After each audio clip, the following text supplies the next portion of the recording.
નમસ્તે વિદ્યાર્થી મિત્રો, શ્રી નવસર્જન વિદ્યાલય ઓનલાઈન એજ્યુકેશનમાં આપનું હાર્દિક સ્વાગત કરું છું। તો આપણે આજે ભણશું ધોરણ 8 સમાજ। આપણે આગળના વિડીયોમાં વાત કરી હતી સામાજિક આર્થિક ક્ષેત્રે સરકારની ભૂમિકા। તો આપણે ભણી ગયા આગળ વિડીયોમાં કે સામાજિક આર્થિક ક્ષેત્રે સમાજની વ્યવસ્થામાં સરકારની શું ભૂમિકા હોવી જોઈએ। તો કે આપણે ચર્ચા કરી હતી કે એને કે પહેરવા માટે કે કપડાં અને ખાવા માટે અનાજ અને કે રોજીરોટી દરેક વ્યક્તિને સમાજમાં મળી રહે તે માટે કે સરકારે પગલાં ભરવા જોઈએ। તો એમાં આપણે ચર્ચા કરશું અન્ય ક્ષેત્રો અને સરકારની ભૂમિકા માનવ જીવનના અનેક ક્ષેત્રોને સ્પર્શે છે। એટલે કે સરકારની ભૂમિકા છે માનવ જીવન જેટલામાં પશુ પક્ષીઓને કે માનવીઓ જીવે એના કે અનેક ક્ષેત્રો છે, વિવિધ ક્ષેત્રો છે, બધાને કે લાગુ પડે। દરેકને પોષક આહાર મળે, શુદ્ધ હવા, શુદ્ધ પાણી મળે તે માટે પણ કેટલાક પગલાં ભરવામાં આવી રહે છે। એટલે કે સમાજમાં જેટલા વ્યક્તિ હોય એને કે દરેકને કે પોષક આહાર એટલે કે સારો કે ખોરાક અને કે શુદ્ધ હવા કે દરેક વ્યક્તિ હોય શુદ્ધ સારી હવા લઈ શકે અને કે શુદ્ધ પાણી મળે એ માટે કે સરકારના પગલાં હોવા જોઈએ। કેટલીક વાર અસામાન્ય પરિસ્થિતિમાં સરકારની સાથે લોકો પણ જોડાતા હોય છે। ક્યારેક કે અસામાન્ય કે પરિસ્થિતિ કે થઈ જાય કે ભૂકંપ કે કાંઈ પૂર કે તો કે એમાં સરકાર એકલી કાંઈ કરી શકે નહીં, બીજાએ કે પણ મદદ કરવી જોઈએ। તો કે સરકાર સાથે સાથે બીજા પણ વ્યક્તિ એમાં જોડાઈ શકે અને કે મદદરૂપ થઈ શકે છે।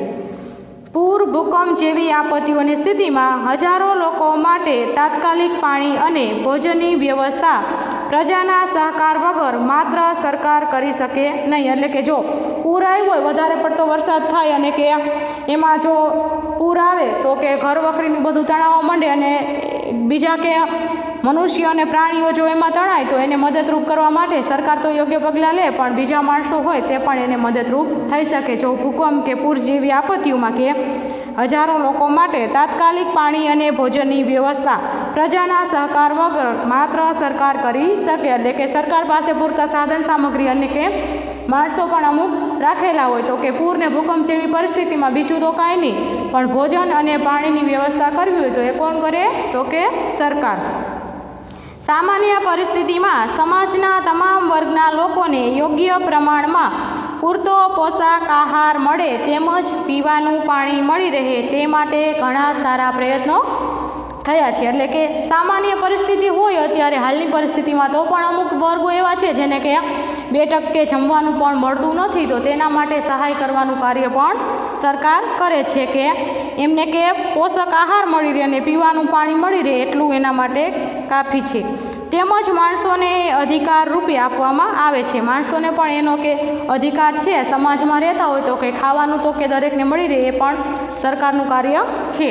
હવે આપણે આગળ જોઈશું સરકારી યોજનાઓ અને અર્થતંત્ર। એટલે કે સરકારની યોજના શું હતી અને એનું અર્થતંત્ર કેવું છે। આપણે જોયું દરેક નાગરિકોનું જીવન ધોરણ ઊંચું આવે અને તેમને પ્રાથમિક સુવિધાઓ મળે તે માટે સરકારને ઘણા નાણાં ખર્ચવા પડે। કે આપણે આગળ જોયું તો કે દરેક નાગરિકનું જીવન ધોરણ ઊંચું લાવવું હોય તો શું કરવું જોઈએ કે દરેક વ્યક્તિને કે એનું જીવન ધોરણ કે ભણતર ઊંચું લાવવા અને કે પ્રાથમિક જે સુવિધાઓ છે આપણે વાત કરી કે પહેરવા કપડાં અને ખાવા માટે અન્ન અને પીવા માટે પાણી અને એને કે રોજગારી મેળવવા માટે રોજનું કે કાંઈ કમાણી હોય તો રોજગારી મેળવવી એના માટે કે સરકાર વ્યવસ્થા કરે છે। તો કે એના માટે પ્રાથમિક સુવિધાઓ તો પહેલાં માણસને એટલી જ છે એટલું મળી રહે એટલે કાફી છે। આ માટે સરકાર વિવિધ કર ઉઘરાવી આવક ઊભી કરે। એટલે કે કરવેરા લે જ છે, ગાડીઓના, પાણીના, લાઇટ બિલના બધા કે કરવેરા ઉઘરાવીને પછી કે આવક ભેગી કરે। ક્યારેય વિચાર કર્યો છે કે તમારા ગામમાં આવતી બસ તમને કેટલી સુવિધા આપે છે? એટલે કે આપણે તો કાંઈ બીજું વિચાર કરતા નથી કે તમે ક્યારેય એમ વિચાર કર્યો છે કે તમારા ગામમાં આવતી બસ તમને કેટલી સુવિધા આપે છે?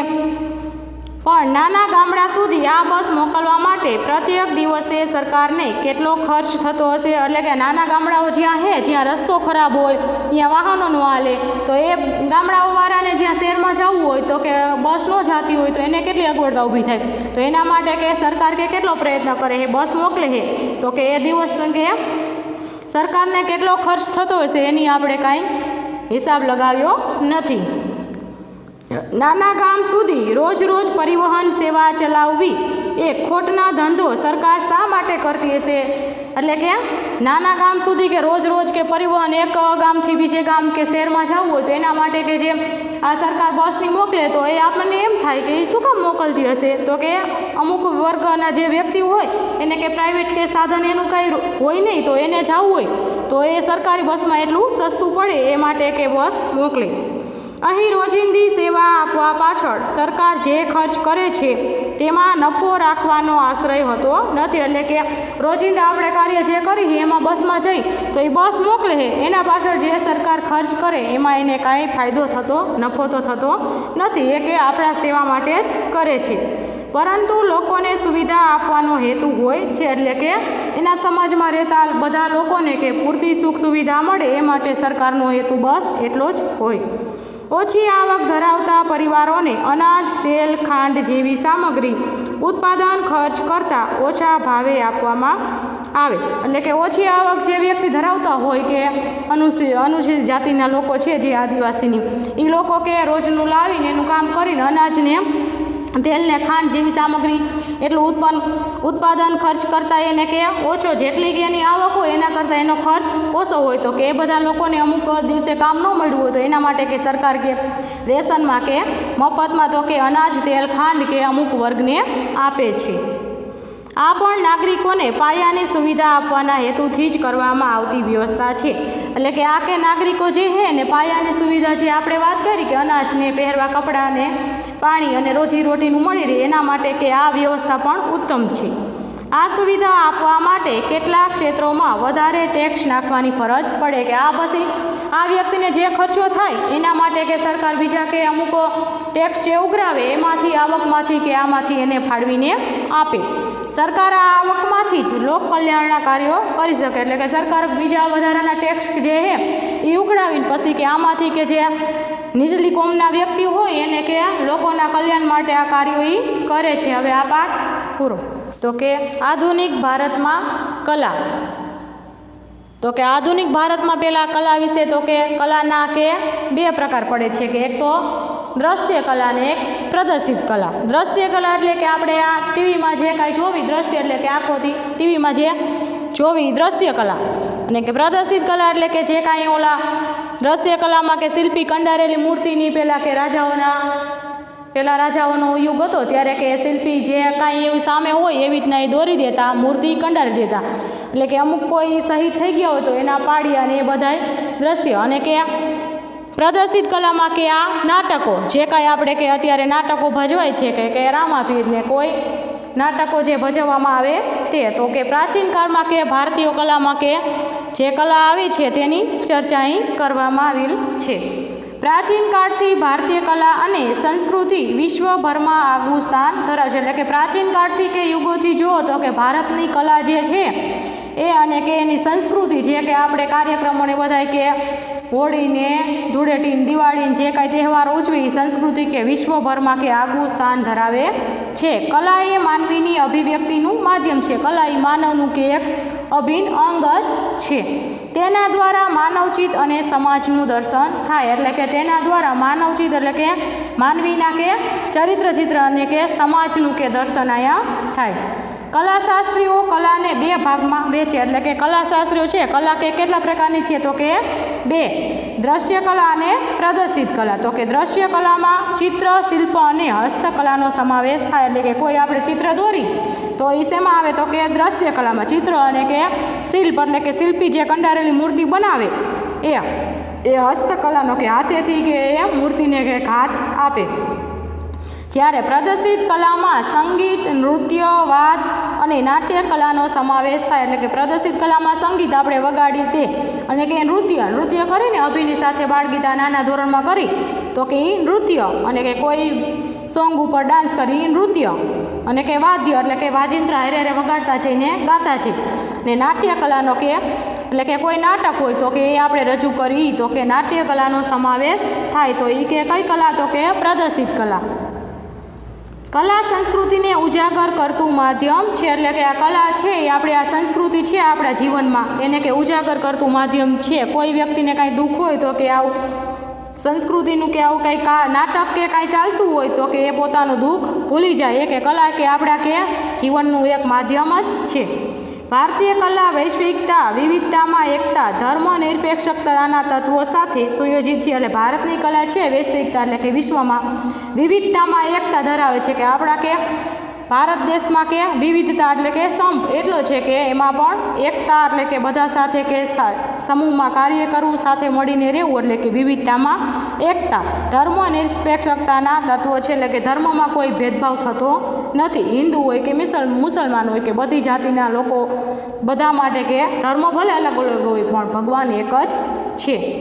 કલા સંસ્કૃતિને ઉજાગર કરતું માધ્યમ છે.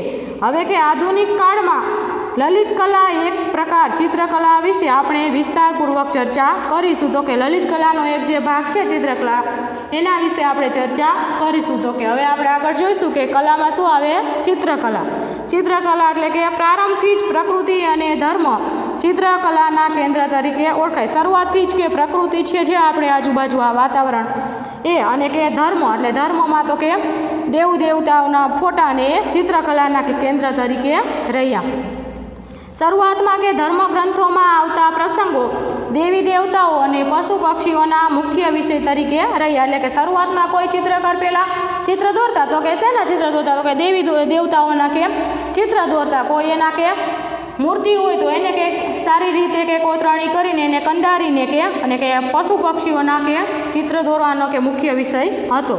પરંતુ ત્યારબાદ વ્યક્તિ અને સામાજિક રીત રિવાજોને પણ ચિત્રોમાં સ્થાન મળ્યું. ત્યાર પછી કે હવે પહેલાં કે દેવી દેવતાઓના પશુ પક્ષીને દોરતા, ત્યાર પછી તો કે આપણે ઊભા રહી તો આપણે પણ એ ચિત્ર કે બનાવીને સારું દોરીએ કે એવા કે પહેલાં રાજાઓના સમયમાં કે ચિત્રકારો હતા. તો કે વ્યક્તિ અને સામાજિક રીત રિવાજોના ચિત્રોને પણ સ્થાન મળ્યું.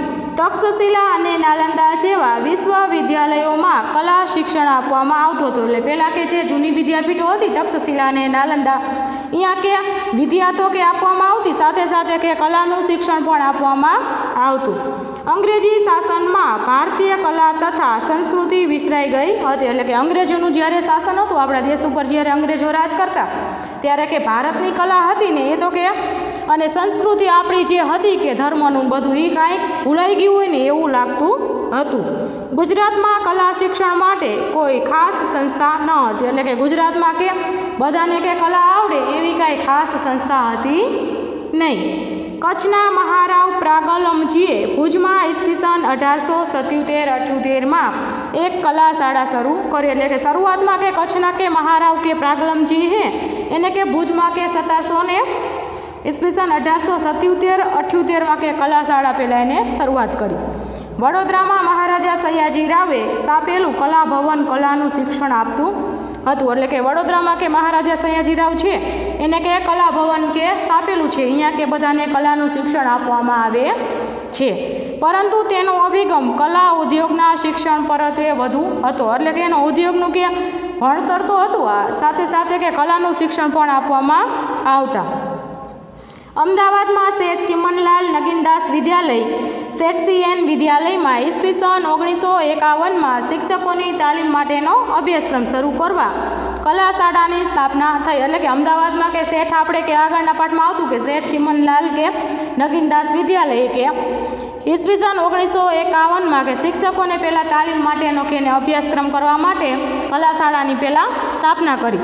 તો કે કલા શાળાની સ્થાપના કરી તો પહેલાં શિક્ષકોને કઈ પ્રકારે કે કલા આપવી વિદ્યાર્થીઓને એના માટે કે તાલીમ આપવામાં આવતી. આ શાળાના પ્રથમ આચાર્ય બનવાનું બહુમાન રસિકલાલ પારેખને ફાળે જાય છે. એટલે કે શાળાના પ્રથમ આચાર્ય બનવાનું કે જો બહુમાન જાતું હોય તો કે રસિકલાલ પરીખને. આ કલા શાળામાં ડીટીસીનો અભ્યાસક્રમ શરૂ થયો. એટલે કે ડ્રોઈંગ ટીચર સર્ટિફિકેટ. એટલે કે ચિત્રકલાના જે ટીચર હોય એનું કે સર્ટિફિકેટ મળવામાં આવ્યું. 1960માં તેનું મહાકલા વિદ્યાલયમાં રૂપાંતર થયું. એટલે કે પહેલાં ચિત્રકલાનું એને કે DTS એટલે કે ડ્રોઈંગ ટીચર સર્ટિફિકેટ આપવામાં આવ્યું અને 1960માં તેનું મહાકલા વિદ્યાલયમાં રૂપાંતર થયું. સારું એવું ચિત્ર દોરતા હોય તો એને કેમ આપણે સન્માનિત કરી તો એને કે 1960માં મહાકલા વિદ્યાલયમાં પછી કે મોટી કલા શાળા છે એમાં એને કે બહુમાન કરવામાં આવ્યું.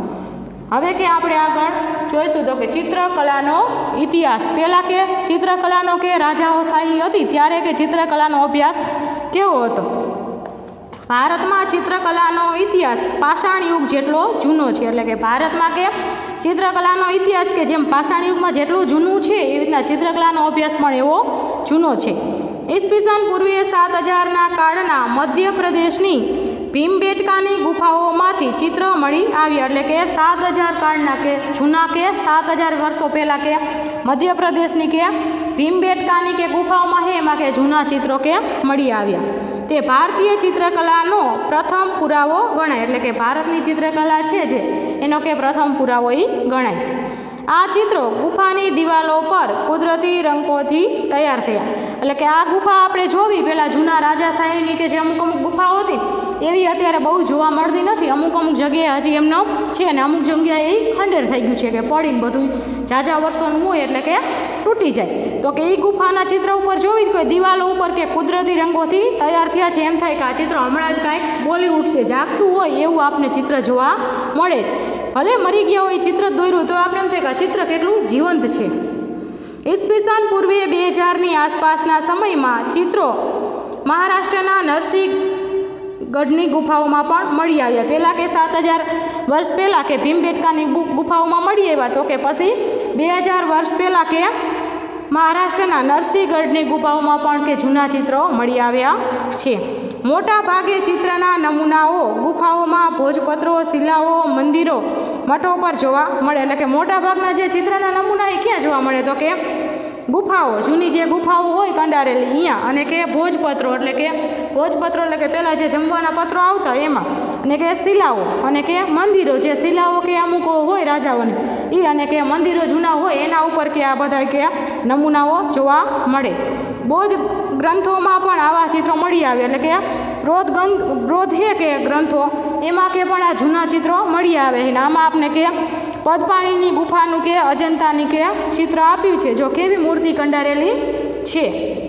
ભારતીય ચિત્રકલાનો સર્વશ્રેષ્ઠ સમય ગુપ્તકાળને ગણાવી શકાય. એટલે કે ભારતીય કે ચિત્રકલાનો કે સર્વશ્રેષ્ઠ સારો એવો નમૂનો ક્યાં હોય તો કે ગુપ્તકાળનો કે ગણાવી શકાય. અજંતા અને ઇલોરાની ગુફાઓમાં વિશ્વવિખ્યાત ચિત્રો ગુપ્તકાળ દરમિયાન નિર્માણ પામ્યા. એટલે કે અજંતા અને ઇલોરાની ગુફામાં જે વિશ્વવિખ્યાત જે ચિત્રકારો હતા એ કે ગુપ્તકાળ દરમિયાન નિર્માણ પામ્યા. તેમના કેન્દ્રમાં બૌદ્ધ જાતક કથાઓ વર્ણેલ છે. એટલે કે બૌદ્ધ ધર્મના જે જાતક કથાઓ આપણે કેમ ગીતા છે તો કે બૌદ્ધ ધર્મના કે એની કથાઓ છે એ વર્ણન કરેલું છે. બધા ચિત્રોમાંથી ગુફા નંબર 9 અને 10ના ચિત્રો ખૂબ જ વિખ્યાત છે. એટલે કે બધા ચિત્રો દોરેલા છે અને પણ એમાં કે ચિત્ર નંબર 9 અને 10 તો કે ખૂબ જ પ્રખ્યાત છે. પદપાણીનું બુદ્ધનું ચિત્ર તેમાંનું એક છે કે આપણે આમાં પાઠ્યપુસ્તકમાં આપેલું છે. પદપાણીનું કે બુદ્ધનું એ ચિત્ર એક વિશિષ્ટ છે. ભારતીય ચિત્રકલા ઉત્તર ભારતથી દક્ષિણ સુધી ફેલાયેલી. એટલે કે ભારતની ચિત્રકલા છે ક્યાંથી તો કે ઉત્તરથી કે દક્ષિણ સુધી ફેલાયેલી હતી. કર્ણાટકમાં આવેલ બાદામીની ગુફા, કાંચીપુરમ તથા તમિલનાડુમાં આવેલ સીતાના વસલની ગુફાઓમાં આવા ઉત્કૃષ્ટ ચિત્રકલાના નમૂના પ્રાપ્ત થાય છે. એટલે કે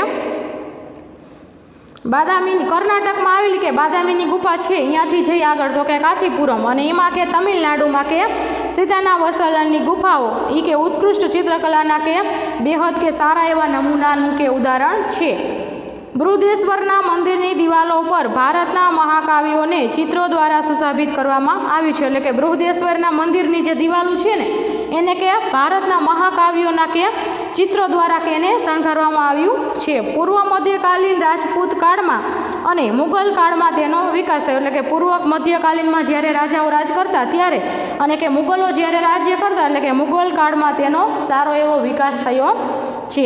બાબર, હુમાયુ, અકબર અને જહાંગીર જેવા મુગલ રાજવીઓએ ચિત્રકલાને ખૂબ પ્રોત્સાહન આપ્યું હતું. એટલે આપણે કે આગળ અભ્યાસ કરીએ એમાં બધામાં આવી જ ગયું હતું કે હુમાયુ, બાબર ને અકબર અને જહાંગીરે કે રાજાઓ રાજ્ય કરતા હતા ત્યારે કે એ રાજ્યો કે ચિત્રકલાને કે સારું એવું પ્રોત્સાહન આપ્યું હતું. એ કે ચિત્રકલાને અને સંગીતના શોખીન હતા. જહાંગીરે ચિત્રશાળાની સ્થાપના કરી હતી. ભક્તિ આંદોલનને કારણે પણ ચિત્રકલાનો ખાસો વિકાસ થયો હતો. એટલે કે જહાંગીરે કે ચિત્રશાળાની પહેલાં તો એને સ્થાપના કરી અને કે ભક્તિ આંદોલનને કારણે ચિત્રકલાનો વિકાસ એવો જોઈએ એવો થયો નહીં. ઈસવીસન 1750 પછીના ભારતમાં અંગ્રેજોએ અને ભારતીયોએ એક અર્ધ પાશ્ચાત્ય શૈલીની ચિત્રકલા વિકસાવી. એટલે કે 1750 પછીના ભારતમાં જોવી તો કે અંગ્રેજો અને ભારતીયોએ કે પાશ્ચાત્ય શૈલીની એટલે કે જૂની જે ચિત્રશૈલી હતી એ કે વિકસાવી. શેખ જિયાઉદ્દીને લેડી ઇમ્પે માટે કરેલ પક્ષી અધ્યયનના ચિત્રો અને ગુલામ અલી ખાએ વિલિયમ ફ્રેઝર અને કર્નલ સ્કિનર માટે કરેલ વ્યક્તિગત ચિત્રોની આ શૈલીનો વિકાસ થયો છે. એટલે કે શેખ જિયાઉદ્દીન જે હતો એને કે લેડી ઇમ્પે માટે કરેલ પક્ષી અધ્યયનના ચિત્રો એટલે પક્ષીઓ માટે કેમ વાત કરી કે ચિત્ર બનાવ્યા હતા એ, અને ગુલામ અલી ખાએ કે વિલિયમ ફ્રેઝર અને કર્નલ સ્કિનર માટે કે વ્યક્તિગત ચિત્ર શૈલીનું કર્યું. પહેલાં કે કેમ કીધું દેવી દેવતાઓના પક્ષીઓના ચિત્ર હતા, પછી કે વ્યક્તિઓના, તો કે આ બે વ્યક્તિએ કે વ્યક્તિના ચિત્ર દોર્યા છે, અને શેખ જિયાઉદ્દીને કે લેડી ઇમ્પે કે પક્ષીઓનું કે ચિત્રનું અધ્યયન કર્યું છે. ચિત્રકલા ક્ષેત્રે ટોચનું નામ ત્રાવણકોરાના મહાન ચિત્રકાર રાજા રવિવર્માનું ગણાઈ શકાય. ચિત્રકલામાં કે ટોચનું નામ એટલે કે મુખ્ય નામ કે ગણવું હોય તો કે મહાન ચિત્રકાર તરીકે રાજા રવિવર્માનું કે ગણાવી શકાય.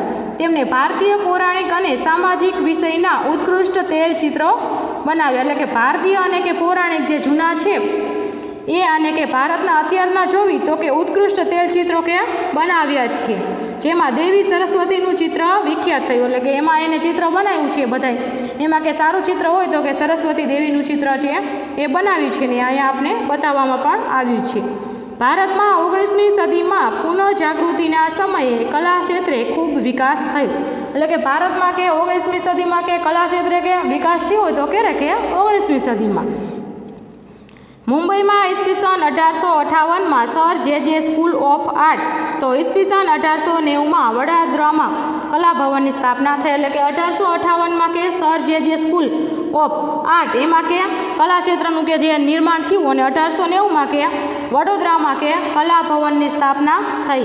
ઈસવીસન 1901માં સ્થપાયેલ શાંતિનિકેતનમાં કલાના ઉત્તમ નમૂનાઓનું સર્જન થયું. એટલે આપણે જોવી કે 1901માં કે શાંતિનિકેતન છે એમાં કે કલાના એના સારા એવા નમૂનાઓનું સર્જન પણ થયેલ છે. 1948માં ફ્રાન્સિસ ન્યૂટન સુજાના નેતૃત્વમાં H.S. રજા S.K. બાકરે એક પ્રગતિશીલ કલાકાર સંઘની સ્થાપના થઈ. એટલે કે 1948માં ફ્રાન્સિસ ન્યૂટન સુજાના જે વ્યક્તિનું નામ છે ફ્રાન્સિસ ન્યૂટન સુજાએ કે 1948માં એને નેતૃત્વ હેઠળ કે H.S. રજા અને H.K. બાકરે એક પ્રગતિશીલ કલાકારની સંઘની કે એને પહેલાં સ્થાપના કરી.